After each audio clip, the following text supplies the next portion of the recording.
Fan Talk Radio Network. This is Carlton Fisk, talking sports with Randy Harris. What do you guys listen for? You crazy? Or AC Broadcast Facility. Mark Coleman, JT Tilley. Well, now that you had your weekend explained on air, I had an interesting weekend. That's nice. So anyway, Joe. He didn't finish what he was saying before that. What did you do over the weekend? Man, what did I do? I rode my bike. Rode my bike actually 2 days, Saturday and Sunday. Probably not as cool as what he was going to say. Oh, no, trust me, it is. But I rode about 40 miles this weekend, so that's cool. I figured I had that going for me. I did something on Saturday that I've never done before. So we've gone to events, and I'm always the frugal one. And so I went to another one of Tommy's outdoor adventures, and I got in. I went to buy a soda, and I'm like, how much for the bike? And they go $16. I said, how long's the tour? No, the trail. The trail. They said 3.5 miles each way. I said, I am not spending $16. I'll walk it. And I went and I got my soda, I got my backpack, I took 4 steps and turned around and went back in and rented the bike. Was it a bike or was it an electric bike? No, it was a bike. Regular bike? Yeah, it was cool. It was a lot of fun. 6 miles on a bike isn't much. No, not at all. It's even less on a motorized bike, but it was pretty cool. And then I'll let you tell your story, what you did this weekend. But I just put my phone in my pocket, and I'm riding the bike, and I'm getting a little sweat, and I'm enjoying it. It's cool. And this massive dog starts running towards me. Now, all dogs are supposed to be on leashes and stuff, right? And, I hate when people don't. Is that everywhere?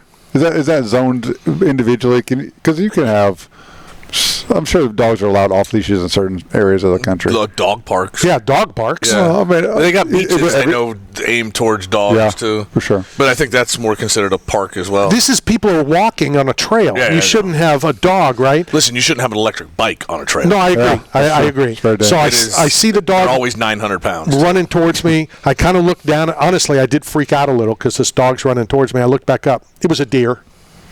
Oh. A deer is booking right towards me, and then he ran off into the woods. So I'm like, well, that's a big-ass dog. Where does a dog being on a leash, where's that line at? Because nobody cares about a small dog being off of a leash, but where's that? Is there a line, or just like all dogs? Weight limit? Probably if it's it's all dogs. It should be all dogs. I think that's the easy way to do it because there's, there's some nasty little dogs.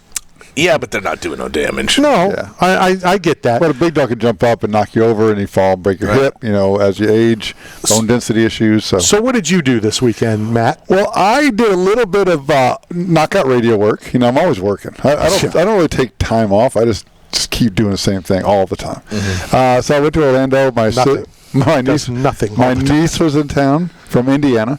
The AAU National Junior Volleyball Tournament was going on at the Convention Center. 1,800 teams over this 3-week span come in to compete for volleyball championships. And so I got to be a part of it. I obviously called Randy. I was like, hey, I can cover it for the sport. I'm already here for the radio. And let me tell you, the amount of men that were present in their daughters' lives, the amount of men that were there and dressed out in pink cowboy hats and learned the dances and the hand signals and the moves of the team when they cheer, and the way that when they make a mistake on the court and how they all come together and they build each other up and the mental health aspect of the sport. I have a new respect for volleyball. What would you consider? Because this is actually a big thing when it comes to men being in their children's lives. Period. Yeah. What do you think the percentage of the men and the women that were there for their children? Just in general? I would say it's 50-50. Okay, from what I saw. And that's what I actually see. I think there's a lot more men involved in their children's lives than life likes to believe anymore. For sure. But at the same time, and when you get to a high level in sports, it's always. It's very, very rare that the mother got him there. It's usually the father that got him to that point. I'm going to let you keep that a comment. Yeah. I'm just saying. But there's statistics and then there's just saying this. Okay, so all hate mail, so knock out JoJo. So if we're going to fill the inbox the mother didn't get him there. Okay. I'll take it all. So if we're going to fill the inbox up with hate mail, you got also the camera showed you immediately agreeing as soon as I said that, just so you know. But here's the thing, though, and this is true, because I coach at a high school where we have kids from around the country who don't have a father figure present, or they came from a situation where they didn't have a father figure. This was obviously people who had disposable income. They traveled across the country from Hawaii and California to let their daughters compete for a weekend in Orlando. The cost to be a part of a traveling team, an AAU team, Travel is a money pit for sure. It's a lot. It's a lot, and you don't see that in other sports. I think girls volleyball. I did it with my daughter's softball, and you're probably talking almost $2,000 a month. Yeah, and that's not cheap. It's not cheap with the traveling and the equipment and stuff. With volleyball, you just need a pair of shoes.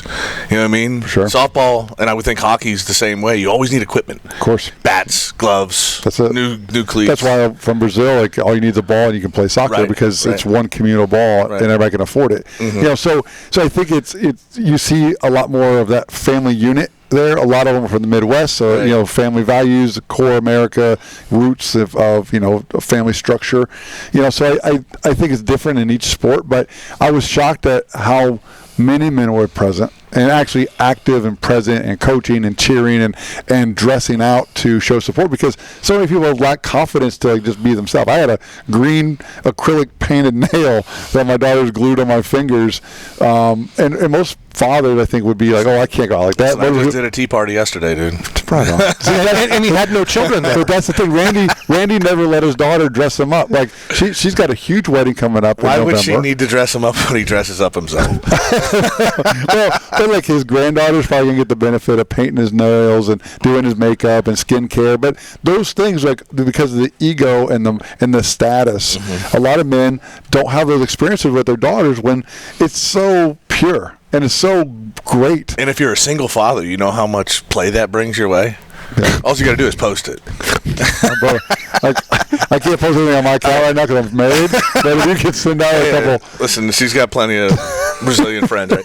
Listen, finish that story that you were telling before we had to go the where you wanted me to get in the middle of it, because I don't want you to feel like I just blew that off. Yeah, no. So I just try to stay neutral because you got to get into this. Stop typing. Because I'm not trying to. I don't care who wins the competition. Like I care about each person equally. I don't care. I don't even look at like UFC, Bellator, PFL. It doesn't matter what brand they fight for, what label they fight for. To me, they're all the same bravery, the same process, the same encouragement. I try to dish it out equally to every person that I come in contact with. But Randy thinks that. And what are you saying that he said that? I just think. Well, you can't say that you're neutral when you say, "I know you can. I know you're going to win." Yeah, you can't. I know Tim can win too. I know everybody has the. So somebody's going to win. So then you're a liar. Everybody gets the same advice. But. You can't say. I can't be like, hey, don't go get knocked out in front of everybody. I think don't go get knocked out. I think you even said, I want you to go win. That's different. That's different. We have a producer for that kind of stuff. Yeah, he can go back and he'll get it. Like spends 18 hours on Sunday looking for it. I'm okay with get your head right. You say the same things to both people, but when you say to somebody, I know you can win this. Or go win this. I know I know you're going to do it. In this particular situation, he was talking about how he was into manifesting, and he was like into believing and talking. And then like I questioned if the words he was using, because he kept saying, well, if I knock out Tim, and if I have it, and I might. And I like, look, you got to just believe it, bro. Like, and then he's changed his tone, like his voice changed in the interview. And I was like, bro, I feel it. I feel it. And I was like, you got. Just so you know, his tone never changed. I thought it changed. No, I'm saying even after he got knocked out. To him, it was an honor to lose to Tim Sylvia. Some people like that. And this has nothing to do with what we're talking about. I'm just saying you can't show that kind of respect like he did.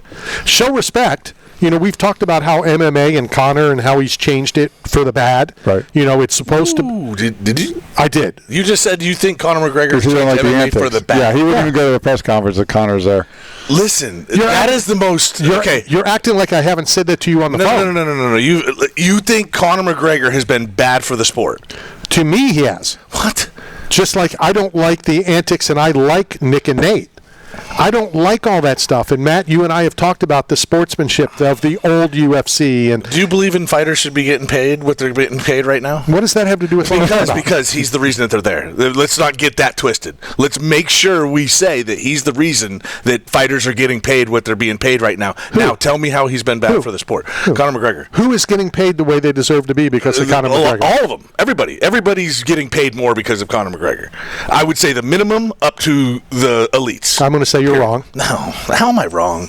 Tell me how I'm wrong on that. Because nobody is making the money like Conor's making. Nobody is. You're right. You're right. Nobody is making that type of money. And nobody will. you're right, but they're still making more. I don't know. I think Connor's making on average probably 20 to 30 right now. Right. Okay, nobody's making that, but they're getting close. No, they're not. I guarantee. Who do you think is closest? Chael Sonnen made 8. He actually heard him talk about this on a podcast. 8.8 against the second fight against Anderson Silva with pay-per-view and everything. That's how much he made. That's back then. Yeah. Okay, but that was a super fight though too. Number 2 was bigger than number 1 by far. But Conor made his money in boxing. He made $100 million off of the boxing with Mayweather. I know, but every fight he's came in here, he's over $20 million. What's he fought twice since Mayweather? Or no, 3 times. No, Connor's definitely making serious money. But you say he was bad for the sport. I think he's bad in what Matt and I talked about for X amount of years, the sportsmanship, the handshakes, not the antics, not the, he brought in the circus. He brought in the disrespect of throwing the energy drink. Chael came way before him, and there's nobody more disrespectful than Chael Sonnen. Nobody. Right, it's a different. If Chael Sonnen was a better fighter and had spectacular wins like Conor McGregor, he'd have been a much bigger force than Conor McGregor because he's a much better talker. Are you aware that Chael Sonnen won every round he didn't lose? Until he lost. Until he lost the round. Somebody did until he lost the round. Until he got beat in the round. But I look at it like this. You can't just change the subject. You just said, no, hang on. You brought up Chael. It's crazy. It's almost as bad as you saying that Conor McGregor is bad for the sport. I think he's bad. He's not bad for what the sport has become. I think Conor McGregor is and has been and always will be bad for the sport of mixed martial arts. Mixed martial arts is supposed to be the respect factor, that's what it was brought in. That's what started this. Well, that's what they do in Asia. That they build the fighters up to respect. This is not traditional martial arts. Wrestling and boxing are not traditional martial arts, and they're 2 of the most important fighting. Fortunately, we have to end it right now. We're at the top of the hour. We have to hit this break. FCC, their rules. We'll be right back.